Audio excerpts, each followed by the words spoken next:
Bom dia a todos, que a paz de Jesus esteja conosco.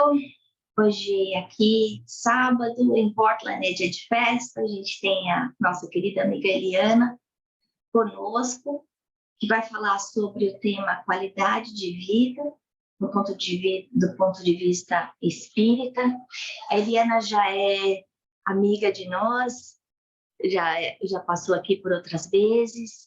Ela é psicóloga, casada, mãe de uma filha que casou há pouco tempo, é frequentadora e trabalhadora da FESP há quase 40 anos. E, além de expositora, ela trabalha na parte de assistência espiritual, de orientação, enfim. Ela traz aí um mundo de conteúdos para a gente, para ajudar a cada um de nós a saber viver melhor. E com isso, nas nossas palestras de sábado, como a gente sempre comenta, são sempre expositores extremamente experientes, viajados, a gente se sente privilegiado de poder ter a companhia dela. Outra coisa que eu queria comentar antes da gente fazer a nossa prece inicial é lembrar todo mundo que esse ano o Simpósio Espírita vai ser aqui em Portland, no dia 30 de abril, sábado, e o tema vai ser saúde mental e espiritualidade. Então, eu já convido a todos que participem.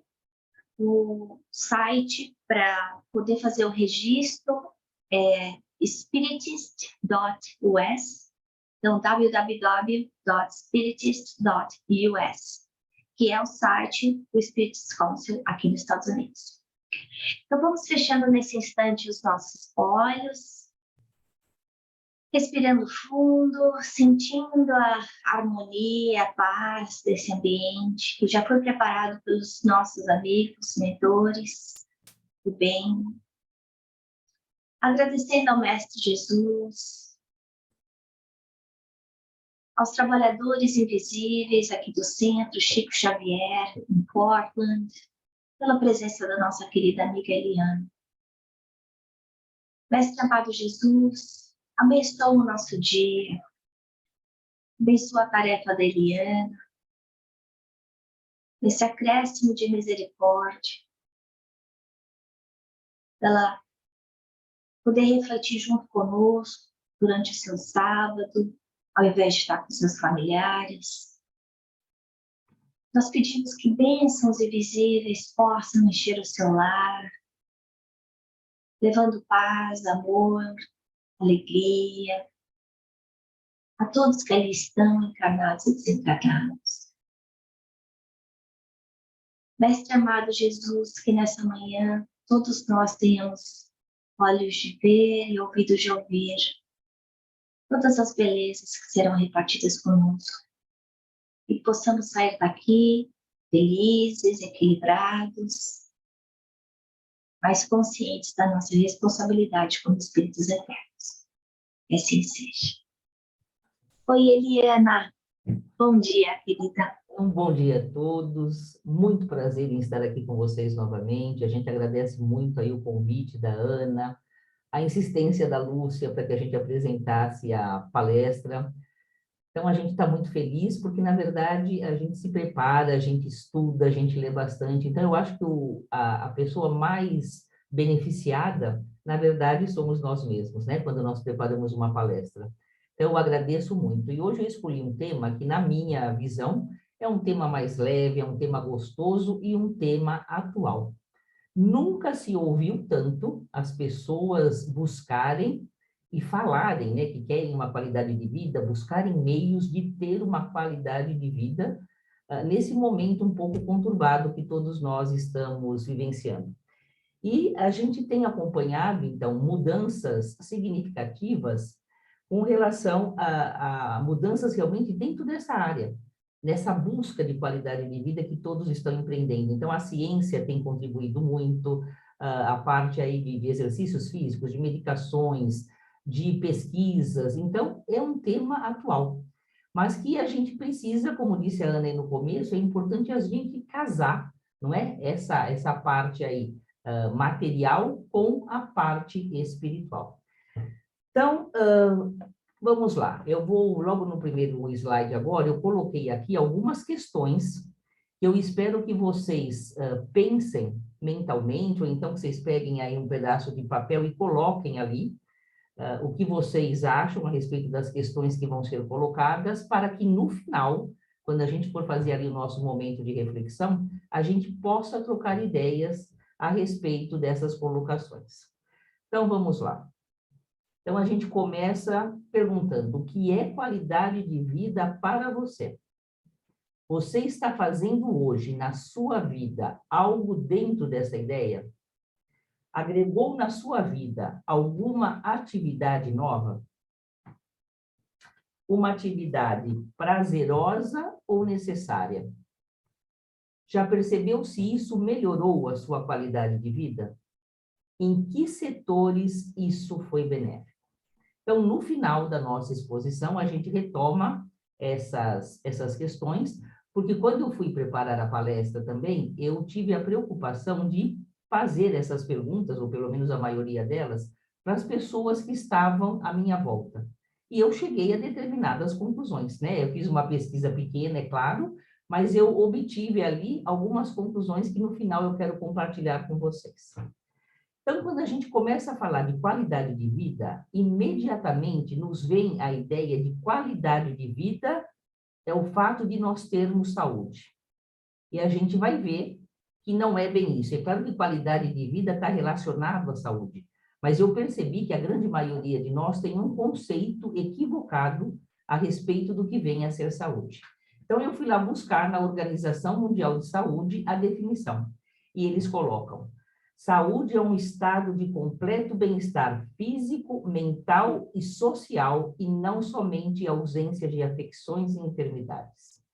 Então, ter saúde não significa só a gente não ter doenças. E quando nós não estamos nesse completo bem-estar físico, mental e social, nós estamos aí com a nossa parte de saúde um pouco alterada. E buscando esse conceito, também a gente para pensar: será que nós conseguimos esse completo bem-estar físico, mental e social no nosso dia a dia? Então, é algo que a gente vai pensar ali na frente. É claro que a saúde, ela não é o único fator que influencia a nossa qualidade de vida.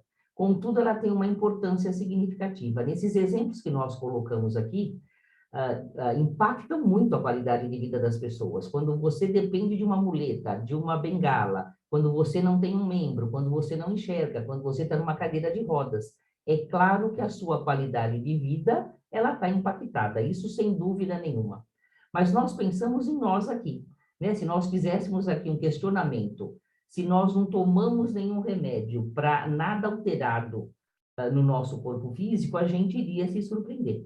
Né? Nós temos, às vezes, pequenos problemas, uma pressão alta, uma diabetes, um problema de coluna, que, fazendo uso de uma medicação adequada, nós conseguimos estabelecer aquele nível ideal de saúde e conseguimos ter essa vida de qualidade aí que a maioria de nós busca.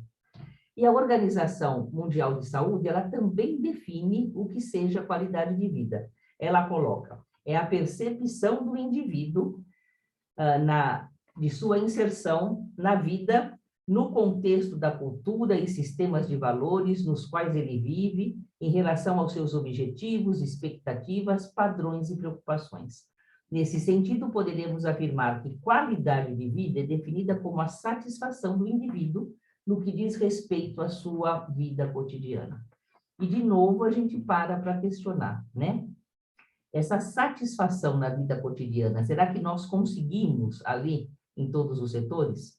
No físico, no mental, no emocional? É claro que nós sempre achamos que alguma coisa poderia ser melhorada na nossa vida, porque nós não podemos esquecer que nós estamos dentro de um planeta de provas e expiações, onde nós temos aqui preocupações constantes, nós temos desafios, né? Mas com tudo aquilo que a gente tem, às vezes, aí, então, de um pouco de impedimento, nós temos condições de buscarmos, da melhor forma possível, essa satisfação dentro da vida que nós estamos desempenhando nesse presente instante. Vamos para frente. Qualidade de vida e bem-estar são termos indissociáveis. porque o contexto onde nós estamos inseridos afeta o nosso bem-estar, e quando nós não estamos bem fisicamente, socialmente ou emocionalmente, nossa qualidade de vida é comprometida, uma vez que para ela ser alcançada é preciso estar em harmonia com diversos fatores. De novo, quando a gente busca pela ciência, né, esse conceito de bem-estar e qualidade de vida, ele faz uma colocação importante, que o ambiente que nós estamos inseridos, ele acaba influindo na nossa vida. Então, se nós estamos num ambiente mais desajustado, se nós temos ao nosso lado pessoas mais mal-humoradas, mais infelizes, isso acaba atingindo também o nosso emocional. E a nossa qualidade de vida, ela balança um pouco também. Assim como quando nós também não estamos bem harmonizados, tendo uma vida mais feliz, nós impactamos a vida do outro. Então, se eu estou mal-humorada, eu acabo influenciando a vida das pessoas que estão à minha volta. Então, a gente vai vendo que essa qualidade de vida e bem-estar, ela engloba uma série de fatores bastante complexa, né? E que nós vamos, depois, assim, no final da reflexão, nós vamos ver que é possível nós termos alguma qualidade, alguma saúde pelas opções que nós vamos realizar.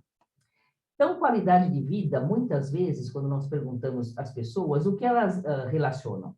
Que qualidade de vida é nós termos uma alimentação sadia, é nós praticarmos uma atividade física, é nós termos um sono de qualidade, é nós praticarmos até mesmo uma meditação que nos coloca em equilíbrio, que nos coloca em harmonia, que nos acalma, é nós termos aí as nossas relações saudáveis de amizade, nós sentimos isso na pele, né? O quão importante é nós termos aí os nossos amigos, as nossas reuniões, o nosso encontro, como isso faz bem para a nossa qualidade de vida.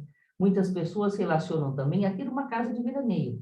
No fim de semana, no momento que você está mais um feriado, que a gente quer entrar em contato com a natureza, a gente ter um lugar para sair daquela nossa rotina. Um animal de estimação, principalmente para as pessoas que moram sozinhas, né? O animal de estimação, ele passa a ser ali um grande companheiro.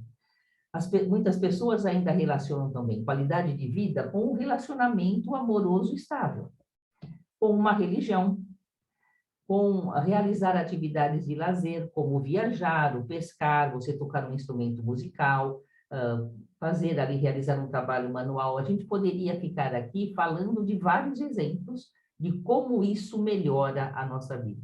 Né? Quando a gente está viajando, a gente não tem doença, a gente esquece da dor, daquele desconforto. Por quê? Porque a gente está com a nossa mente tão envolvida naquele novo ambiente, nas coisas bonitas que nós estamos vendo, a alegria penetrando ali no nosso coração, na nossa mente. A gente fica num outro estado de bem-estar.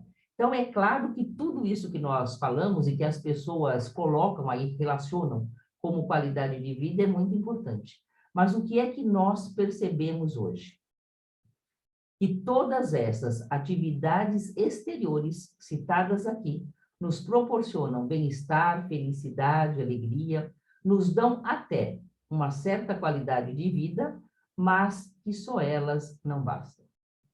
Né? Porque quando às vezes, então, eu vou fazer uma viagem, se eu estou com um problema familiar grave, a minha qualidade de vida ali vai ficar um pouco comprometida também. Né? Então, a gente precisa começar a ampliar essa noção que nós temos aí de qualidade de vida. Então, a qualidade de vida, ela não se esgota no tempo, ela não é por um período. Nós devemos procurar uma boa qualidade de vida em todas as fases da nossa existência. Quando eu era pequena, eu ouvia muito pessoas de mais idade, os meus avós, às vezes até mesmo os meus tios falarem: eu vou trabalhar sério, eu vou abrir mão de uma série de prazeres na minha vida, porque eu quero ter uma reserva para no futuro, ou seja, na terceira idade, eu ter uma vida melhor, eu poder ir viajar, eu poder fazer tudo aquilo que eu tenho vontade. Hoje, a gente vê que é uma escolha um pouco infeliz, né? Porque muitos de nós podem não chegar nessa situação lá mais para frente. E que nós temos que aproveitar o hoje, o presente, para sermos felizes, para termos qualidade de vida, para buscarmos aí uma saúde melhor. Então, esse conceito que eu ouvi aí tantas vezes na minha vida, ele já foi levado por terra. Então, essa boa qualidade de vida, ela deve ser encarada como um objetivo futuro e duradouro. Por quê? Cada vez mais nós estamos vendo pessoas durarem mais tempo. Nós temos exemplos aí na nossa vida de pessoas de 90, 93, 95, 97 anos com uma saúde, uma qualidade de vida muito grande. Então, é algo que nós temos que planejar profundamente bem. E tem aqui uma colocação interessante, que todas as opções que nós fazemos ao longo da vida, elas irão influenciar não só a nossa longevidade e saúde, como também a nossa qualidade de vida atual e futura. Então, eles começam agora, assim, a gente começa agora a especificar um pouco mais essa visão geral da qualidade de vida. Qualidade de vida, saúde, relacionado a opções que nós fazemos na nossa vida. Então, se enquanto eu sou nova, eu abuso, por exemplo, de um álcool, de uma drogadição, se eu tenho uma vida desregrada sexualmente, é claro que eu vou ter complicações em decorrência dessa má escolha. Isso vai influenciar na minha saúde e no meu tempo de vida. Então, as opções, elas fazem toda a diferença quando nós falamos aqui a respeito de saúde e de qualidade de vida. Então, ser saudável é um caminho que se traça diariamente nas mais pequenas escolhas que fazemos. Então, diante de qualquer situação na nossa vida, nós temos um leque de opções. Nós temos vários caminhos a escolher e a percorrer, né? Mas nós temos, então, já aquela vigilância que nos leva a fazer a opção pelo melhor, pelo correto, pelo mais belo, pelo caminho que vai nos trazer aí maior facilidades, porque nós já estamos num grau, felizmente, de compreensão um pouco melhor. Então, a gente chega à conclusão que uma vida de qualidade, ela supõe um estar no mundo de forma atenta e refletida. Quando a gente pensa nessa frase, estar no mundo de forma atenta e refletida, para onde vai a nossa mente nesse momento? Qual é a ligação que nós fazemos instantaneamente? Nós ligamos a nossa mente na doutrina espírita, porque a doutrina espírita nos pede, nos aconselha essa vida, viver de forma atenta, refletida, consciente, vigilante. Porque a doutrina espírita, ela amplia o significado da vida, fazendo com que a enxerguemos sob uma nova ótica. Então, não tem como, né? Quando nós falamos aí em qualidade de vida, nós somos levados, sim, à doutrina, porque ela é aquele norte, ela é aquele caminho reto que nos coloca realmente frente a tudo aquilo que nós temos que fazer opção do melhor dentro do nosso modo de viver. Diante dessa reflexão, nós podemos parar e perguntar como é que a doutrina espírita ela pode nos ajudar a melhorar a nossa qualidade de vida. E aí não tem como, né? Nós temos que buscar Jesus. Na sua linda frase, onde ele diz, conhecereis a verdade e a verdade vos libertará. E esse conhecer a verdade é outra parte que nós temos que ter uma atenção mais focada. Porque muitas vezes a pessoa pega uma fala de Jesus e adapta segundo as suas conveniências. Então, isso não é conhecer a verdade, né? Às vezes a gente vê algumas pessoas pegando uma frase da Bíblia, entendendo ali de uma forma às vezes errada, mas de acordo com aquilo que para ela satisfaz. Que ela até pode ali ter um desvio de comportamento e tudo mais. Então, nós temos que conhecer a real verdade dos ensinos de Jesus, porque essa verdade nos libertará. E o que significa essa liberdade? Nós fazermos tudo o que nós queremos? É claro que não. Não é? Porque o preço da liberdade é a eterna vigilância. E aí nós temos que nos lembrar sempre, então, que Jesus pedia lá, orai e vigiai, não é? Para não cair em tentação. Fazer aquilo que é bom, fazer aquilo que é certo, é isso que nós precisamos aí colocar na nossa vida. Então, o Espiritismo, ele realiza o que Jesus disse sobre o Consolador prometido. O conhecimento das coisas que faz o homem saber de onde ele vem, para onde ele vai, por que está na Terra. E está lá no Evangelho segundo o Espiritismo, no capítulo 6º, no item 4. Então, nós que somos espíritas, nós já temos esse conhecimento. Nós estamos aqui, nesse momento da nossa encarnação, sabendo o que é que nós estamos fazendo aqui. Sabendo que nós somos um espírito eterno, que estamos numa experiência material, que nós viemos aí já de várias encarnações, e provavelmente a hora que nós sairmos daqui, dessa experiência terrena, nós iremos para a erraticidade, esperar o momento de uma nova reencarnação, para que depois a gente possa retornar, não é? E continuar aí o nosso caminho de evolução. Então, por que nós estamos na Terra? Nós estamos na Terra porque nós estamos cuidando da nossa evolução, até nós chegarmos ao ponto de chegar àquela situação da perfeição relativa. Sabemos também, através da doutrina, por que é que nós sofremos, né? Porque muitas vezes nós estamos aí ressarcindo erros passados, e o sofrimento, ele ajuda muito, ele auxilia muito no processo de aprendizado da evolução que nós estamos buscando alcançar. E, infelizmente, a gente ainda tem pessoas, a gente conhece pessoas que estão aqui na vida e elas não sabem o que elas estão fazendo, elas não entendem por que elas passam por determinadas situações, elas não têm ideia de onde elas vieram, para onde elas vão, se existe uma vida pós a vida terrena ou não. Então, elas são levadas ali pela massa, elas fazem o que todo mundo faz. Né? Por quê? Porque ainda não tem um discernimento, ainda não teve aquele despertamento da consciência. E, felizmente, nós já temos essa situação. Então, a gente vai vendo que qualidade de vida é algo bem mais abrangente. Então, a gente busca lá no Evangelho segundo o Espiritismo, no capítulo 17, no item 11, o item lá, cuidar do corpo e do espírito, onde o espírito protetor George, lá em 1863, ele falava: amai, pois, a vossa alma, mas cuidai também do corpo, instrumento da alma.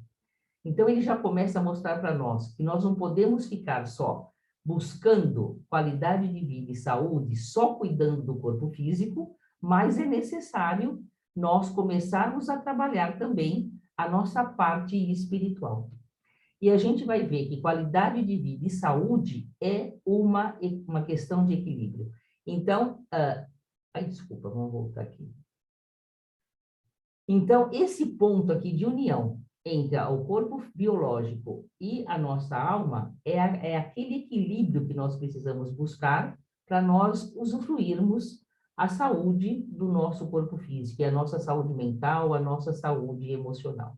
Então, cuidar do corpo e do espírito, e infelizmente nós nos desviamos de vez em quando, né? Às vezes nós ficamos só valorizando muito tudo que é material, muitas vezes muito nosso corpo físico, muito exterior, muito colocando remédios, colocando exercícios além da conta, mexendo tudo na nossa exterioridade e deixando a parte espiritual de lado. Às vezes fazemos também um processo ao contrário.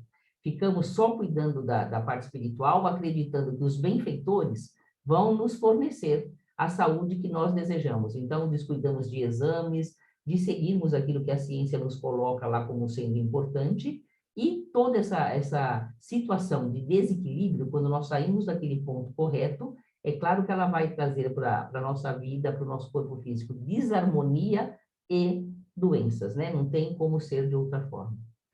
Então, agora nós vamos fazer aí um resumo pequeno a respeito de alguns valores morais que nós aprendemos com a doutrina espírita e que auxiliam muito a nossa qualidade de vida.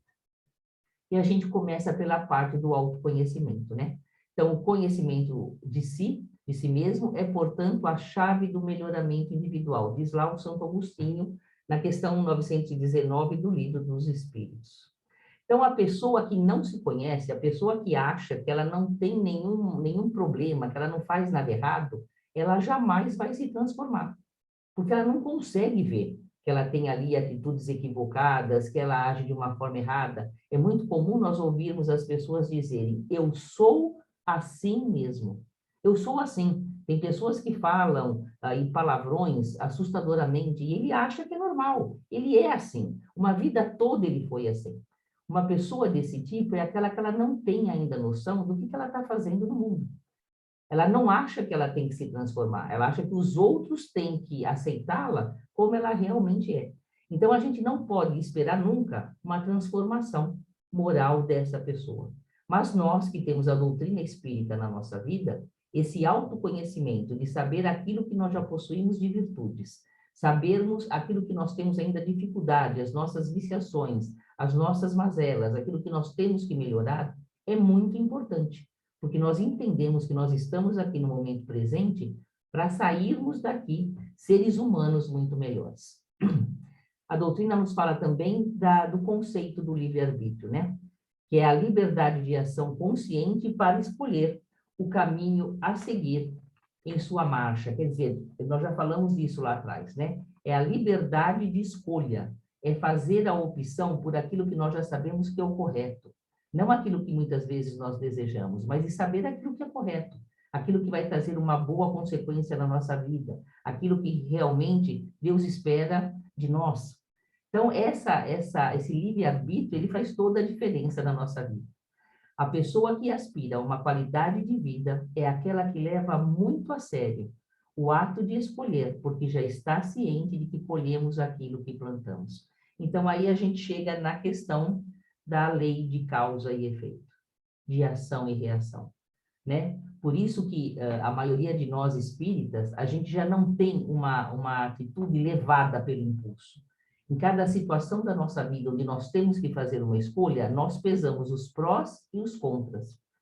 Nós fazemos já, então, assim, mentalmente, a gente faz uma verificação dos pontos positivos que aquela atitude vai trazer ou não para a nossa vida. A gente tem uma escolha mais consciente, é aquilo que nós falamos ali atrás, de ter uma vida refletida, uma escolha vigilante dentro daquilo que nós escolhemos viver. Então, o livre-arbítrio, um valor aí moral importantíssimo para todos nós no momento, né, da nossa encarnação. A vontade é a maior de todas as potências, também nos diz Leon Denis. Ela é a tradução do nosso querer diante de algum propósito. A vontade é o leme determinando a direção. Se não tiver vontade, nada acontece. Então, se nós estamos aqui encarnados e nós buscamos uma qualidade de vida, nós buscamos uma saúde do corpo físico, nós buscamos uma paz de consciência, uma tranquilidade de vida, tudo começa na nossa vontade, no nosso querer, no fato de nós nos determinarmos a conseguirmos essa situação. Mas só a boa vontade não basta, ela é o primeiro passo. Mas ela tem que vir acompanhada da perseverança, do esforço, da dedicação, para que a realização aconteça. Então, tudo na nossa vida, quando nós paramos para fazer aí uma reflexão de tudo aquilo que nós já vivenciamos, a gente vê que não basta ter vontade. Tudo na nossa vida foi feito de sacrifício, de esforço, de um caminho mais ou menos longo para nós alcançarmos o nosso objetivo. Então, isso a doutrina nos esclarece o tempo todo, né? Façam a vossa parte e nós entramos sempre ajudando. Então, a gente tem que ter vontade de melhorar e nós temos que ter muito claro qual o caminho que nós temos que traçar e seguir esse caminho de esforço, de sacrifício, porque a gente não consegue nada sem esforço e sem sacrifício, para nós chegarmos naquela situação melhor que todos nós desejamos. Um outro valor moral importantíssimo. Sede pacientes, pois a paciência é também caridade. Deveis praticar a lei de caridade ensinada pelo Cristo enviado de Deus. Então, ele diz aqui que a paciência é caridade. Então, quando nós somos pacientes com as pessoas que estão à nossa volta, com as pessoas que escolhem levar um tipo de vida muito diferente daquele que nós escolhemos viver, quando nós achamos que as pessoas são limitadas dentro do conhecimento com relação à vida, que elas são ignorantes com relação às leis divinas, nós temos que exercer paciência, né? Por quê? Porque a doutrina nos fala que cada um de nós está num degrau de evolução, que todos nós chegaremos naquele patamar da perfeição relativa, mas nós temos que dar o tempo que o outro precisa para ele caminhar. E Chico vem e coloca: o mais difícil é ajudar em silêncio, amar sem críticas, dar sem pedir, entender sem reclamar. A aquisição mais difícil para todos nós chama-se paciência. Quantas vezes na nossa vida, em determinadas situações, nós não falamos, Deus, dai-me paciência. Né? Nós rogamos a Deus essa situação. Então, nós já sabemos que a paciência é algo que nos falta.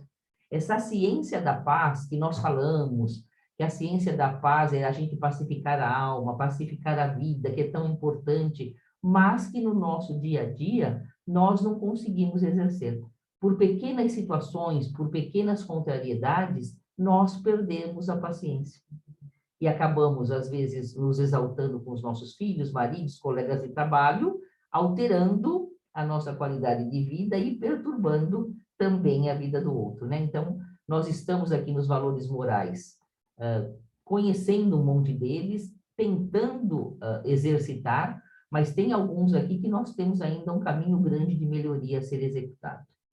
A resignação é a virtude que nos faz aceitar o que não pode ser mudado. Quem não se resigna está sempre sofrendo. Então, naquelas situações onde nós vemos chegar em nós ou num ente querido uma doença incurável, onde chega o momento da partida de um ser humano, é claro que há o sofrimento, há a dor da separação, há a nossa tristeza, mas como se não pode alterar, se não pode alterar os desígnios divinos, nós temos que não nos resignar. A pessoa que não se resigna, ela reclama, ela chora, ela se enraivece, ela blasfema contra Deus, e ela vai se irritando a um tal ponto, ela vai se inflamando, que não tem como, ela acaba trazendo para a própria vida uma série de doenças, uma série de complicações, não é? Então, o que a gente chega à conclusão é que a calma e a resignação muito nos auxiliam na saúde do corpo e da alma. Então, resignação é aquela virtude que nós temos que realmente colocar na nossa vida. É claro que existe uma série de situações onde nós podemos alterar. Então, a gente tem que ter aquela resignação ativa que fala a doutrina. Você tem que procurar sair daquela situação. Mesmo nessas situações onde nós não podemos mudar, por exemplo, morre um parente nosso. É claro que a gente sente muitíssimo, né? Mas nós temos que procurar trabalhar aquele luto e voltar à vida. Voltar às nossas obrigações, buscar as nossas situações de felicidade. Por quê? Porque nós estamos aqui nesse momento terreno. Então, outro valor aí importantíssimo na nossa vida. A humildade. Jesus afirmou que felizes são os humildes. Isso porque humildade nos conduz à simplicidade, à modéstia, à moderação dos nossos desejos do ego, de tudo querer e de tudo ser. Nos diz o José Carlos de Luca, a humildade nos faz pessoas mais leves e descomplicadas, mais compreensivas com os seus limites e com as falhas alheias, e deixando de ser pretensiosa, vive mais em paz consigo mesma. Então, é claro, a humildade é aquela virtude que nos coloca no pé de humildade com todas as pessoas. Nós sofremos o que todo mundo sofre, nós passamos o que todo mundo passa, né? Nós temos preocupações, nós temos situações de aflição, nós temos perda de entes queridos, nós temos, às vezes, problemas de doença. Nós não somos melhores do que ninguém, nem mesmo pelo fato de sermos espíritas e de termos um certo conhecimento a respeito da vida.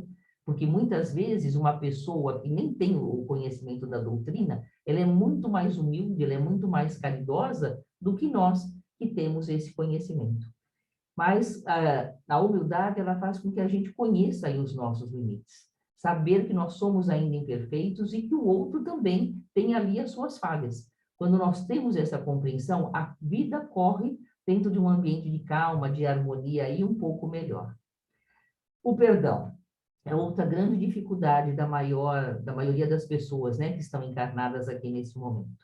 Procuremos nos auto-perdoar, atendendo às propostas da ação responsável que troca o peso da culpa pela carga educativa da responsabilidade.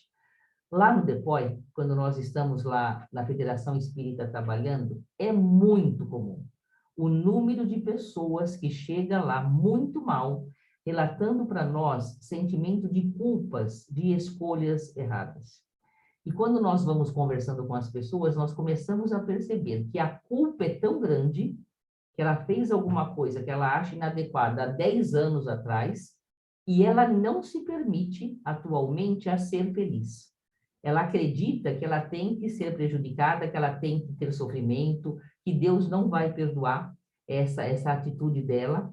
Então, nós começamos, muitas vezes, lá a mostrar para elas que a culpa, ela empata a nossa evolução.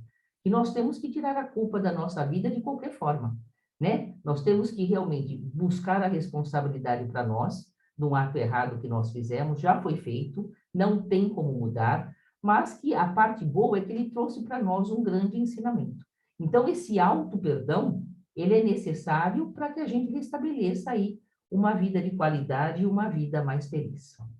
Emmanuel coloca, não atingiremos a paz sem desculpar os erros alheios que em outras circunstâncias poderiam ser nossos. Então, muitas vezes, nós ficamos criticando a atitude de uma pessoa e nós não temos a certeza que se nós estivéssemos na situação dela, nós não faríamos a mesma coisa. Porque ainda pelo orgulho, pelo egoísmo, nós nos colocamos ali numa situação melhor. Né? Nós criticamos o outro e achamos que nós não pecamos nesse quesito, que nós não fazemos coisas erradas. Então, a gente tem que ter aí um cuidado muito grande. E nos diz a doutrina que auto-perdão e perdão significa benevolência para conosco. Então, realmente, o perdão é a grande libertação da nossa vida. Né? Quando nós perdoamos alguma coisa que nos foi dita, quando alguém nos fez alguma coisa que nós acreditamos que nos prejudicou, quando a gente perdoa, a gente se liberta. Se o outro não nos perdoa, é um problema dele. Ele vai ter que responder por isso. Mas o perdão é algo que nós temos que trabalhar incansavelmente na nossa vida. É outra enorme dificuldade que nós temos que complica muito a nossa existência. A caridade. Então, a gente cita aí a Irmã Dulce e a Maria Teresa de Calcutá, lembrando que não é só a esmola, mas também a tolerância, a paciência, o abraço amigo, a mensagem consoladora, a visita ao doente, uma prece ao que se encontra em sofrimento. Então, quando nós falamos em caridade, a parte material é a que mais atinge aí os nossos corações e a nossa mente. E é claro que a maioria de nós já pratica caridade, né? Nós socorremos as pessoas, porque é claro que quando você tem uma fome, você tem uma necessidade de uma medicação, você precisa da parte material. Mas nós temos aí uma série de outros fatores que nós podemos beneficiar os outros. Então, muitas vezes, também lá no DEPOI, a gente vê lá os entrevistadores, às vezes, levantando e dando um abraço naquele assistido que chega, que está ali acabado na nossa frente, que chora pela situação de sofrimento que ele está vivenciando. Às vezes, uma pessoa sozinha, não tem ninguém, não tem um parente, não tem alguém do lado para reconfortá-la naquele instante. E a gente, quando abraça o assistido, a gente passa para ele o nosso amor, o nosso carinho, tenta passar para ele que ele não está sozinho, que Jesus está ali presente. Quando a gente fala, consolando essas pessoas, quando a gente faz uma visita a alguém que está lá em sofrimento, às vezes numa cama de hospital, quantas atitudes boas nós podemos ter. A caridade é um exercício espiritual, nos diz Chico Xavier. Quem pratica o bem coloca em movimento as forças da alma. Então, quando ele coloca aqui a caridade é um exercício espiritual, com relação aos exercícios físicos, quanto mais nós praticamos, mais fácil vai ficando aquele exercício. A caridade está no mesmo patamar, não é? Quanto mais nós praticamos a caridade em direção ao nosso próximo, aquilo acaba sendo introjetado na nossa personalidade. E nós praticamos o bem, muitas vezes, sem nos apercebermos. Outra virtude é imoral importante que a doutrina nos traz, a fé. É a ligação, é a virtude que nos conecta com a espiritualidade superior e com Deus. É a virtude espiritual da confiança. Quem tem fé não se sente sozinho. Então, essa talvez seja uma das virtudes que nos traga aí um consolo enorme, né? Quando nós sabemos que nós estamos ali passando por uma dificuldade, mas que nós temos ali na nossa retaguarda benfeitores espirituais, espíritos amigos que estão ali nos dando sustentação, nos dando coragem, nos dando força para que aquilo seja rapidamente vencido. E lá no livro do Sérgio Luiz da Silva Lopes, que é um psiquiatra, lá no Código do Monte, ele coloca: atualmente a ciência tem demonstrado os benefícios da fé para a vida humana, independente do credo religioso, através de evidências contundentes que mostram nas pessoas que têm fé índices mais satisfatórios de saúde. Com relação a isso, nós recebemos aí há pouco tempo, eu nem sei se foi a Lúcia que enviou para nós, um link dizendo que o Hospital Albert Einstein, um hospital de referência aqui em São Paulo, eles iriam iniciar, né, o estudo com relação aí, mostrando a importância da fé e da espiritualidade na melhoria e cura dos pacientes. Então, nós já temos o Hospital das Clínicas fazendo esse serviço através da AME, né, da Associação Médica Espírita. Agora, o Albert Einstein também vai começar um estudo a respeito, porque o que eles estão percebendo? Que quando eles têm ali um paciente, independente da doença que ele apresenta, quando ele tem fé, quando ele acredita em Deus, ele acaba tendo assim uma qualidade dentro dessa melhora individual muito grande, dentro da cura, que às vezes os médicos sabem que às vezes pela medicina não terão. Então, há pouco tempo eu tive aí contato com um médico do Hospital Sírio-Libanês que me fez essa colocação. Eu parei de dar tempo de vida para um paciente terminal. Eu tive um caso que eu falei que essa pessoa teria aí 2, 3 meses de vida e ele está há 3 anos vivo. Então, o que é isso? Né? Eles começam a perceber que tem alguma coisa além da ciência que não está no poder deles, que não está na mão deles de mexer. Então, a gente vai tendo aí esperança de que realmente a ciência e a espiritualidade já estão começando aí a se aproximar. A fé no futuro é outra grande virtude moral, nos proporciona consolação diante de todos os sofrimentos que experimentamos na vida. A perspectiva da felicidade que o espera lhe dá a paciência, a resignação e a coragem para ir até o final de caminho. Então, quando nós estamos passando por um problema e quando nós sabemos que no futuro aquilo vai passar, aquilo vai melhorar, que nós temos fases na nossa vida. A fase boa passa, mas a fase complicada também passa. Então, essa fé no futuro, a gente antevendo essa felicidade que virá, nos dá força para caminhar. A gente tem força para seguir adiante, para vivenciar tudo aquilo. E o que é muito interessante é que quando a gente olha para trás, a gente vê como a gente já superou. Né? Nós que tivemos, às vezes, aí parentes doentes, que levamos anos acompanhando o sofrimento, que abrimos mãos aí da nossa vida para acompanhar essas pessoas. Hoje, quando a gente olha para trás, a carga de sofrimento que nós experimentamos naquele momento, ela já está profundamente diminuída. Então, essa fé no futuro faz a grande diferença. A oração, que é uma conversação da alma com o Pai de maneira agradável e positiva. Por que é agradável e positiva? Porque é o momento em que nós nos dirigimos ao nosso Pai maior. É o momento em que nós abrimos o nosso coração, o momento em que nós nos sentimos aliviados. Ela é manancial inesgotável de reposição de energia. Por isso que a gente coloca aí pela doutrina espírita, né, que nós devemos orar o tempo todo, não apenas na situação de desespero e de aflição. Orar para agradecer a Deus, agradecer a vida que nós temos, a doutrina espírita na nossa vida, realmente fazermos aí as nossas orações, porque após uma oração, a gente sai fortalecido, a gente sai mais harmonizado, mais equilibrado e mais esperançoso. E diz Joana de Ângeles, a oração induz a paz e produz estabilidade emocional geradora de saúde integral. Quando nós vamos ler aí os livros, aquela série psicológica da Joana de Ângeles, que é composta de 16 livros, tem muito assunto que ela liga a saúde à espiritualidade. A gente poderia fazer aqui uma palestra de 4, 5 horas, de tanto assunto que a Joana fornece, né? Porque eles vão tendo aquela visão realmente do homem integral. Fica aqui uma dica para que a gente, se quiser aprofundar mais esse assunto, a gente leia ali as obras da Joana de Ângeles, da série psicológica. O amor. Olha aqui o que fala a Joana para nós. O amor estimula a produção de endorfinas, de leucinas, de imunoglobulinas e outras substâncias geradoras de saúde.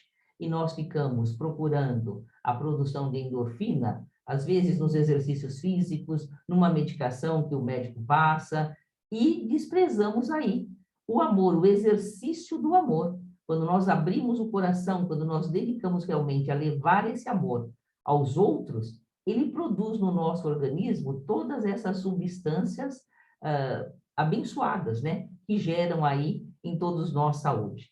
Entretanto, nós temos ainda um amor dentro de um patamar de imperfeição, né? Por que que a gente fala isso? Porque a gente tem um amor egoísta, mesmo até com os nossos filhos. Quando eu tenho amor a um marido, quando eu tenho amor ao meu companheiro, à companheira, quando eu tenho um amor aos meus filhos, eu espero dele uma reciprocidade. Eu espero que ele me ame na mesma proporção. Então, a gente tem ainda um amor imperfeito. O que Joana coloca aqui, o que a doutrina coloca para nós, é aquele amor perfeito que nós temos que buscar incessantemente desenvolver. Não é aquele amor verdadeiro que a gente ama pelo prazer de amar. Ama porque é um sentimento maior, é um sentimento que nos enche de alegria, independente do outro saber, independente do outro manifestar.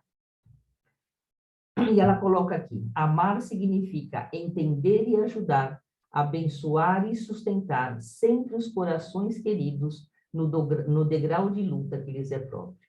Então, não por nós nos sentirmos superiores, mas por nós já termos estudado tanto a doutrina, por nós termos vivenciado tantas experiências, cada um de nós aí tem as suas experiências, às vezes experiências sofridas, tiramos delas aí grandes lições.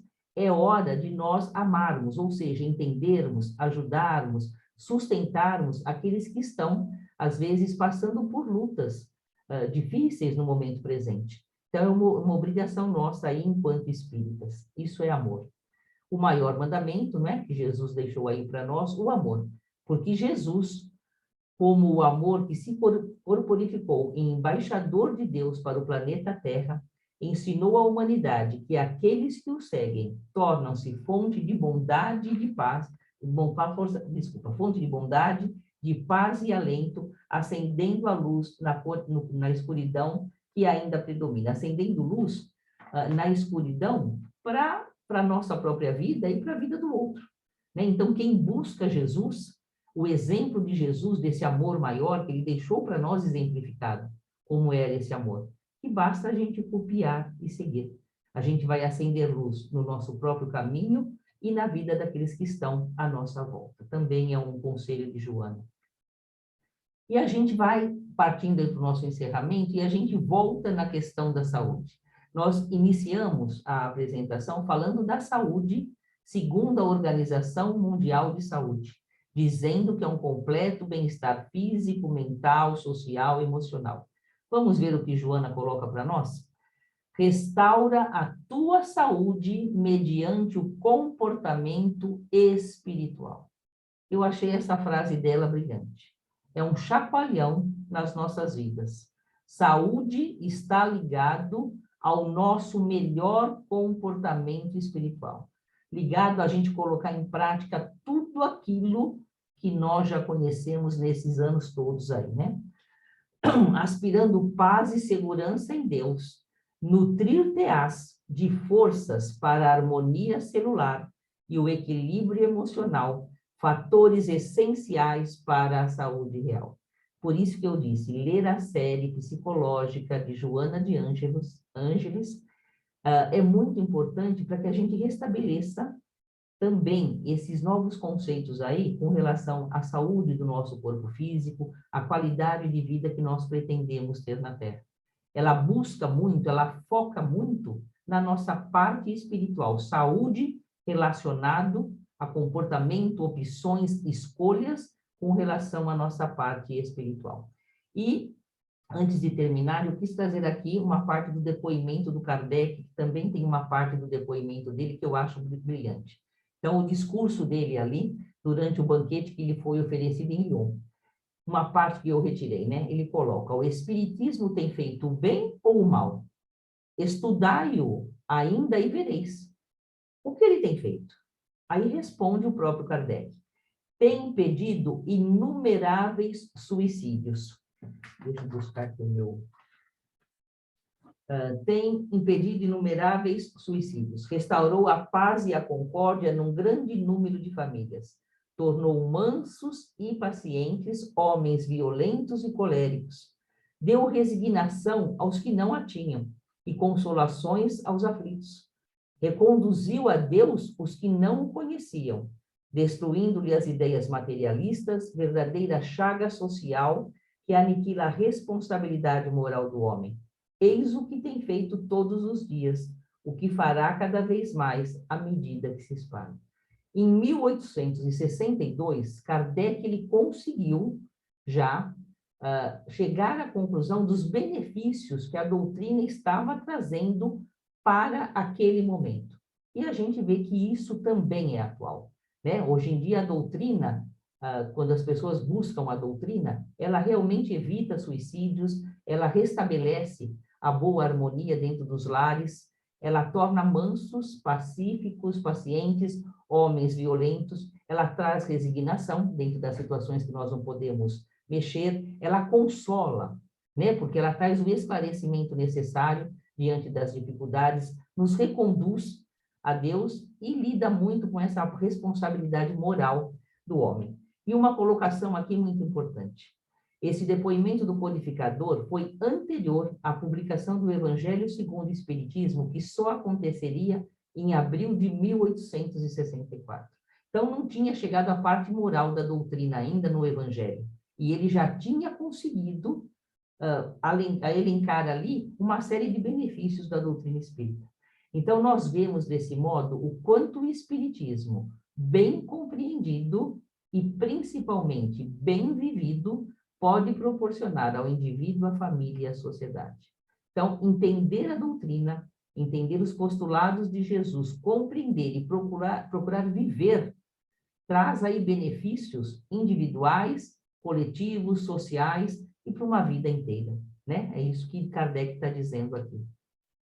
E mais uma frase brilhante aí, que a gente buscou lá no Evangelho segundo o Espiritismo, no capítulo 10, item 18, do bispo lá em Dufete, que ele coloca: Espiritismo, doutrina consoladora e bendita. Felizes os que te conhecem e empregam proveitosamente os salutares ensinos dos Espíritos do Senhor. Hoje também, né, isso foi lá escrito em 1864, no Evangelho segundo o Espiritismo, hoje nós dizemos: abençoada doutrina espírita, consoladora, que nos traz aí uma série de conhecimentos e que nós, através da tentativa de colocar alguns desses ensinamentos em prática, nós já observamos quanto isso tem ajudado a nossa caminhada enquanto espíritos eternos. E a grande conclusão que eu busquei chegar na vida: qualidade de vida é também ter a doutrina espírita na nossa vida.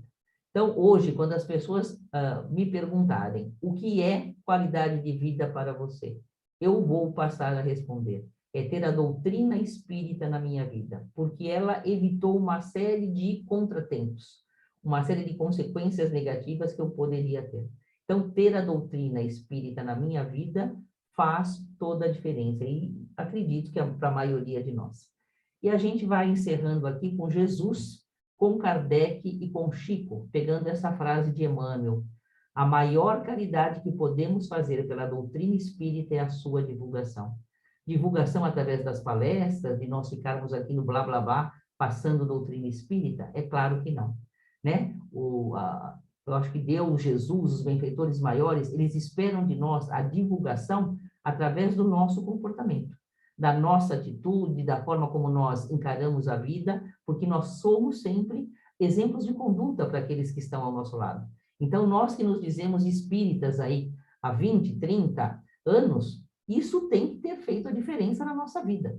Nós temos que ter atitudes melhores. Nesse momento conturbado da Terra, que nós sejamos esses espíritas, conscientes, atuantes, melhores, pacíficos, porque eu tenho a certeza que é isso que esses abençoados espíritos, Jesus, Kardec, Chico e todos eles, esperam de todos nós, espíritas reencarnados num planeta de provas e expiações aí na transição planetária nesse ano de 2023. Que Jesus nos abençoe e que nós possamos passar agora aí para as nossas reflexões.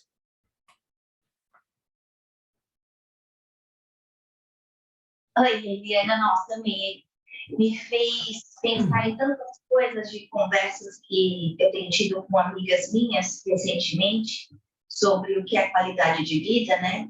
E eu vou voltar aí para o o slide que você começou com as perguntas. Isso. A gente poderia ouvir as pessoas a respeito aí das perguntas que nós colocamos. Depois eu até posso falar também o que eu consegui aqui observar. Pois é, a gente trabalha tanto, né, na vida do dia a dia, corre atrás das coisas materiais, às vezes se pergunta, né, qual é a qualidade da minha vida se eu não tenho tempo suficiente para dormir, se eu não tenho tempo suficiente para curtir a minha família, os meus filhos, se eu não tenho tempo para cuidar de mim, cuidar do meu corpo, cuidar da minha mente. Muitas vezes, até coisas que nós sabemos básicas, né, de dieta alimentar, muitas vezes a gente não consegue, porque não tem tempo de fazer aquilo que nos faz bem. Você falou aí de diabetes, de pressão alta, de milhares de pessoas aqui têm doenças autoimunes, mas também tem a dieta espiritual, né? Que eu acho que você falou aí, que é o próximo slide, né? A saúde segundo Joana de Ângeles. Isso de fazer uma atividade prazerosa. Mas é uma coisa interessante, porque acho que muitos de nós têm essa noção de que existe esse vazio dentro das nossas vidas, mas mesmo assim a gente não coloca a vontade e a ação. Eu tenho vontade de ter uma qualidade de vida melhor, mas eu não mudo nada, né? A gente continua vivendo como aquele ratinho dentro da gaiola, correndo atrás do círculo, né? Muitas vezes correndo atrás do próprio rabo, sabendo que não vai sair do lugar, que as coisas não vão mudar, que a única forma da gente mudar o resultado é a gente mudar a causa, né? Senão o efeito vai ser sempre o mesmo. E eu percebo isso, né? Você faz essa pergunta isso de qualidade de vida, né? Você sabe da minha situação autoimune, e eu percebo isso, que quando eu não coloco certos elementos de qualidade de vida na minha vida, por causa de correria, por causa de cansaço, por causa de viagem, coisas simples como 20 minutos de yoga, 10 minutos de meditação, o meu corpo sente. E a qualidade de vida piora, porque aí a dor chega.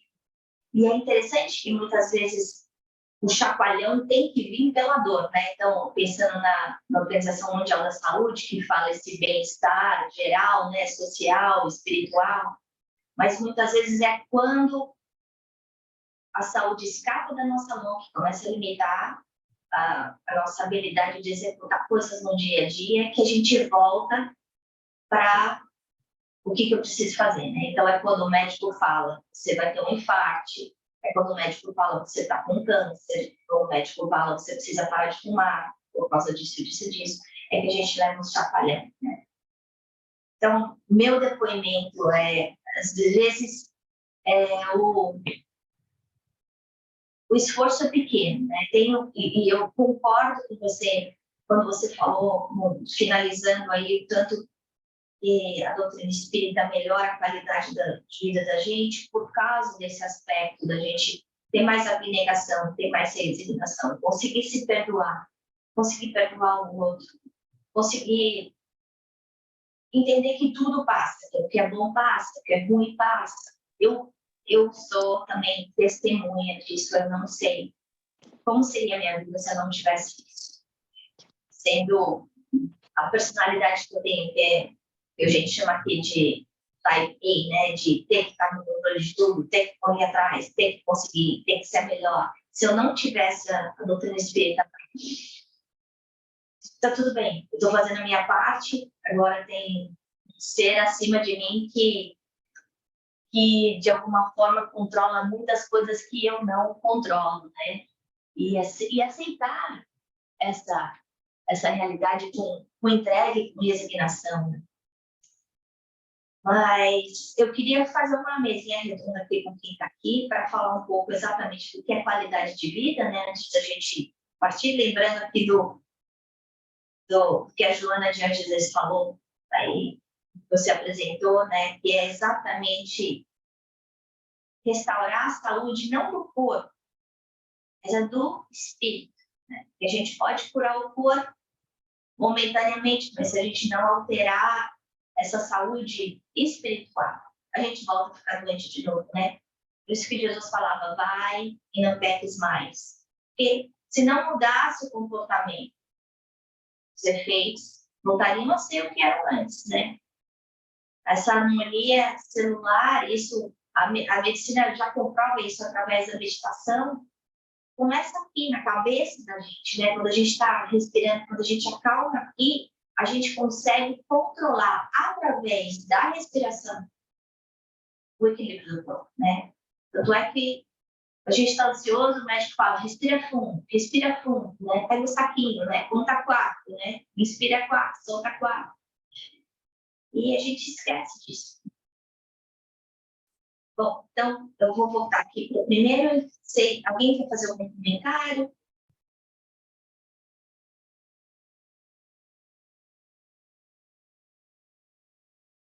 Em relação eu a quero essa... fazer um comentário. Fala, Aline. Que eu acho que a gente, como a Eliana mesmo disse, a gente vem de uma geração muito do ter, né? Que a gente precisa... é sempre para o futuro, né? Então, a gente precisa ter para ser feliz, a gente precisa trabalhar para conseguir, a gente precisa, enfim... Nosso foco está muito somente no... Estava, né, pelo menos, muito somente no ter, no eu preciso, eu tenho que... E aí eu acho que é uma coisa que só o amadurecimento traz para a gente, né? Porque a gente vem dessa geração disso, né? É isso que a gente aprendeu. Então, eu acho que o amadurecimento é muito importante nisso, né? Que vai fazendo a gente refletir sobre essas coisas, sobre que não é só o futuro, também é o futuro, mas a gente precisa viver hoje, a gente precisa ter qualidade hoje, né? E entender o que é qualidade de vida para cada pessoa. Então, que não é só o ter, né?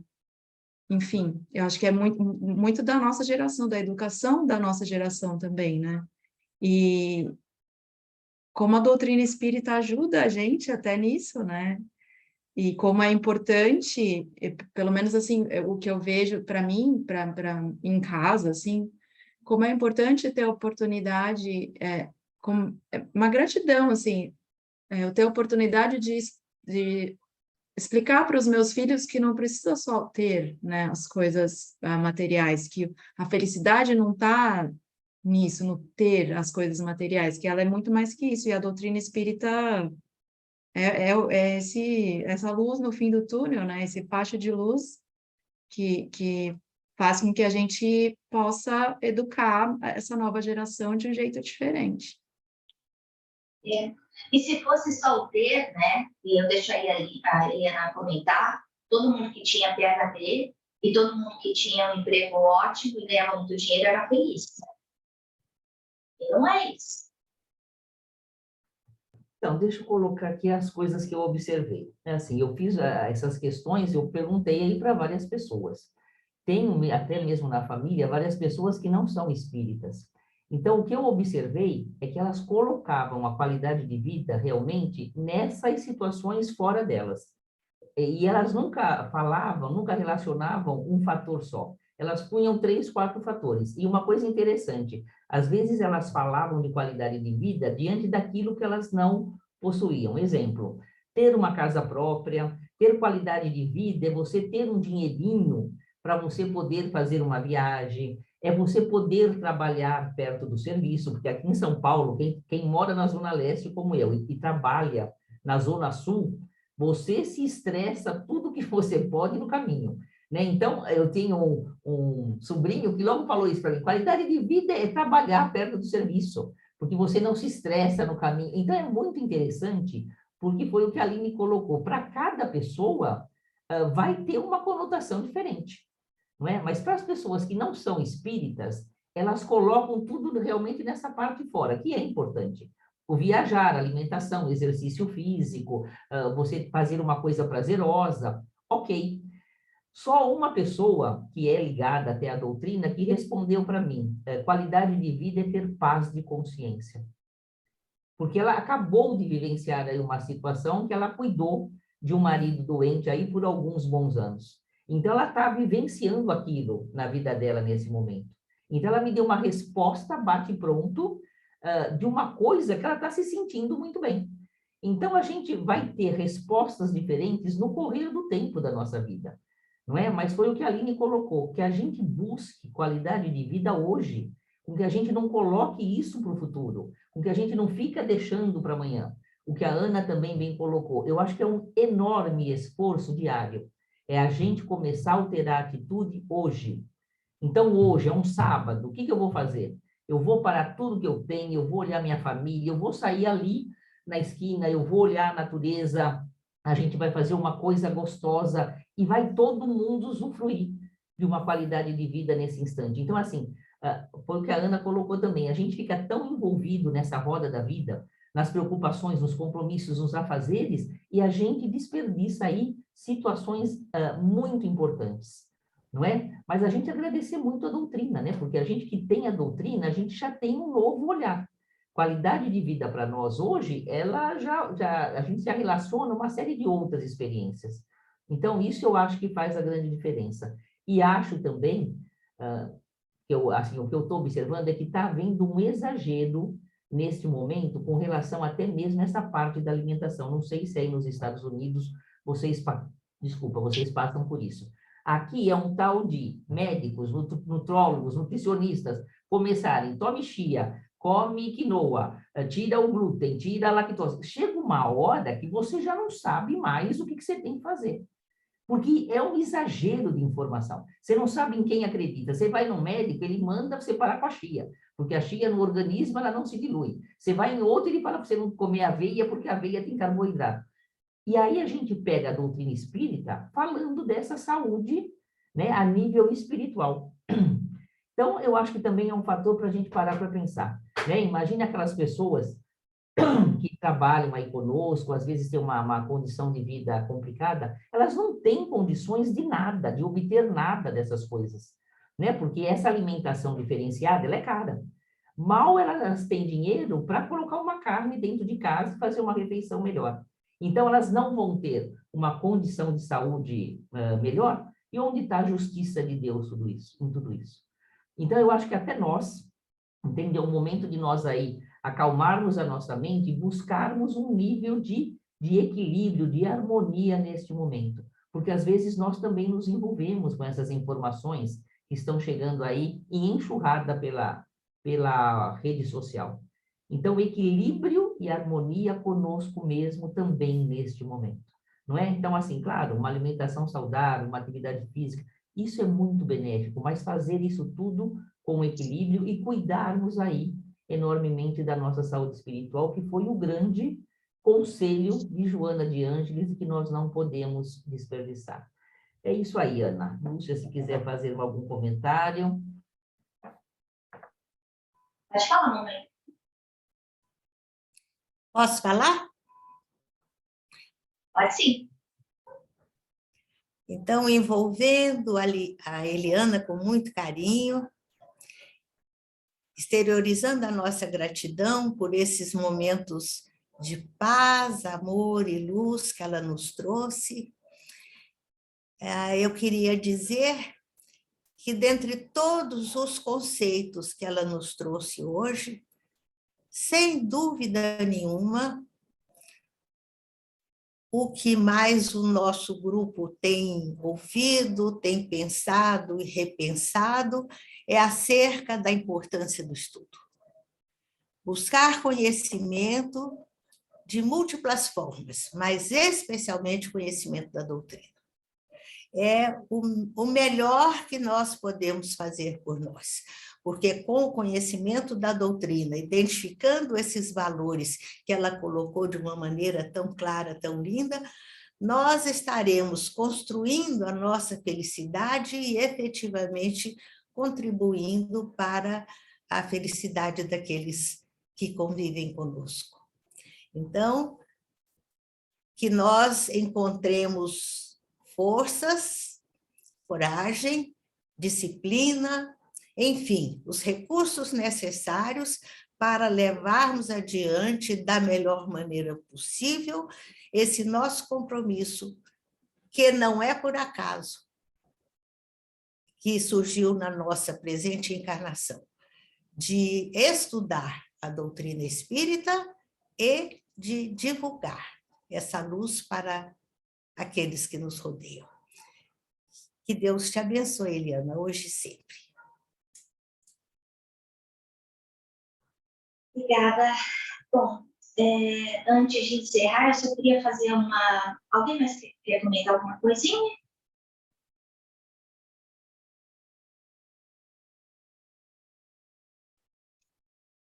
Então, eu queria agradecer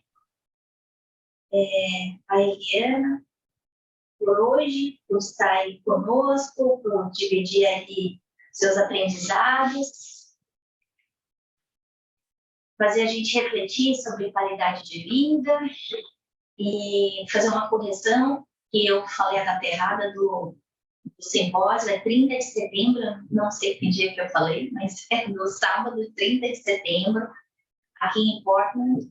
É a primeira vez que a gente tem um simpósio aqui no estado de Illinois, a gente está muito feliz com isso. O simpósio vai ser todo em inglês, e interessante porque eu acho que alinha muito o tema de hoje, né? De qualidade de vida, num momento em que tantas pessoas estão sofrendo ainda os traumas do Covid, os efeitos do Covid, não só nelas mesmas, como em parentes, em queridos que retornaram à pátria espiritual, e de repente estão tendo dificuldade a voltar à vida social e reencontrar a alegria de viver, né? Porque muitas vezes a gente acaba reavaliando os nossos valores, né? Em momentos de perda. Então, eu acho que essa reflexão, como que a Eliana fez em relação à qualidade de vida e a mensagem de Joana de Ângeles, isso da gente refletir sobre a nossa saúde espiritual, sobre as nossas prioridades, é muito importante. Então, Eliana, obrigada por estar conosco hoje. Eu que agradeço, Obrigada Ana, muito. por todo o esforço aí de colocar esse conteúdo tão importante. Foi uma manhã muito feliz para todos nós. Nesse instante, nós pedimos ao Mestre Jesus que derrame sobre nós as suas bênçãos de amor e de luz, a todos nós, encarnados e desencarnados, os nossos lares. Que envolva a nossa querida amiga Eliana num abraço fraterno, de gratidão profunda. Ela receba uma abraçada de rosas lindas, perfumadas, que levem ao seu lar muita paz, muita alegria. Mestre amado Jesus, abençoa o nosso centro, tão pequeno, tão singelo, mas grande em coração, grande em vontade de auxiliar o próximo. Ajuda-nos, Senhor, para que nós consigamos transformar nós mesmos e sejamos vozes do além aqui na Terra. Para cada um de nós na nossa caminhada evolutiva, que nós possamos, Senhor, trazer a nossa vontade em ação em tudo que fazemos, onde quer que vamos. E assim nós te agradecemos, dando por encerrado o nosso estudo dessa manhã. Graças a Deus. Graças a Deus, obrigado mais uma vez, um beijo grande aí para cada uma de vocês, um feliz sábado, que Jesus abençoe muito a vida de vocês, e até o próximo encontro aí, se Deus quiser. Muito obrigada, Eliana. Obrigada mesmo. Foi ótimo ter você